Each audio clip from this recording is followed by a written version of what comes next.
আমাদের পরিচয় আমরা মুসলিম, আর আল্লাহ বলেছেন নিজেকে মুসলিম বলে পরিচয় দাও। তাহলে আপনি বা আপনারা নিজেকে আহলে হাদিস বলে পরিচয় দেন কেন? হ্যাঁ, খুব একটা গুরুত্বপূর্ণ জিজ্ঞাসা। আল্লাহ তো বলছেন যে ইব্রাহিমের নাম মুসলিম, আমরাও মুসলিম, তা আপনি আহলে হাদিস পরিচয় দেন কেন? কথা অবশ্য ঠিক, আহলে হাদিস পরিচয় দিতে হবে এটা জরুরি নয়। তবে আপনি মনে রাখবেন, যারা ভারত, বাংলাদেশ, পাকিস্তানে আহলে হাদিস, তারা মুসলিম বিশ্বে সালাফি। তো যারা সালাফি তারা ওরা যারা কোনো দল করে না, যারা কোনো মাঝহাব মানে না, যারা কোনো মতামত মানে না, যার জন্য আমার বক্তব্যে আছে মানুষের মতামতকে উপেক্ষা করে কোরআন এবং সহিহ হাদিস মেনে চলে যারা, তারাই হলো আহলে হাদিস।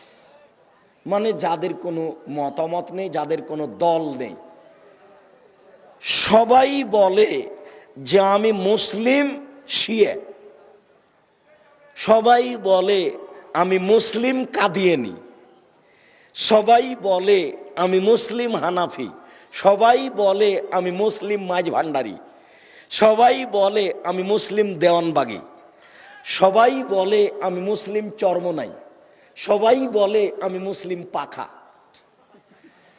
তো এইটা যখন বলল তখন মুসলিম এ কথা ঠিক, কাদিয়ানি হোক শিয়া হোক, মুসলিমের সবাই ঠিক আছে।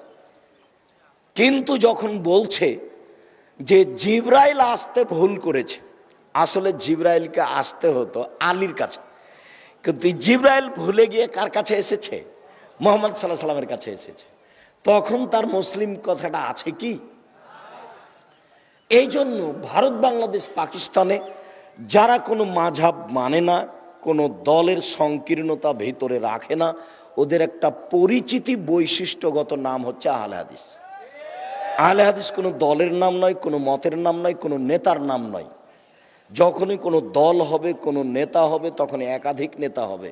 দেশের বড় বড় আলেমের কাছে কোরআন হাদিসের বিপরে আশ্রয় নিতে হবে, আর বলতে হবে যে আমরা কোরআন এবং সহিহ হাদিস মেনে চলার চেষ্টা করছি।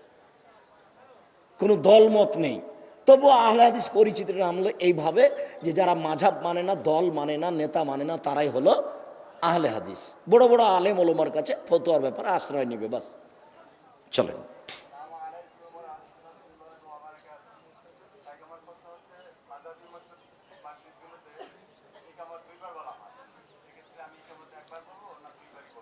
উনি বলছেন যে মাঝহাবে মসজিদে একামত ডবল ডবল হয়, আর আহলে হাদিস মসজিদগুলোতে একামতে একবার হয়। ডবল ডবল হবে এ হাদিস জয়ীফ, আর একবার একবার হবে এ হাদিস সহি। আপনি সম্ভবপর একবার বলার চেষ্টা করেন। জি। একটি জান্নাত আমার কাম্য, সেই জান্নাত আমার কাম্য,